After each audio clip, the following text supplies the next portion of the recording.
நீங்கள் வறுக்கண்டா கூட வரலாம், ஒன்றும் பிரச்சனை இல்லை. ஆனால் ரவுண்டாக போடலாமா, ரெண்டாக போடலாமா ஸ்லைஸு?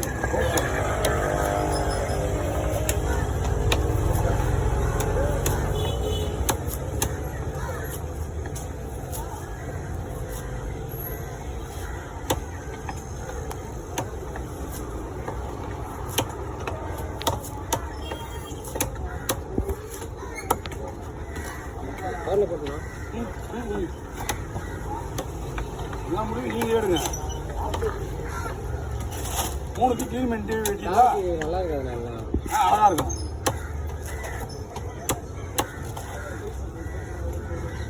பாம்புலாம் வந்து நமக்கு இது ஒரு மீனை க்ளீன் பண்ணிட்டு இல்லை, ஒரு மீனை க்ளீன் பண்ணிட்டு ஒரு பெரிய மீன் கேட்பாங்க, 2த்துக்கு ஒன்றா வந்துடும்.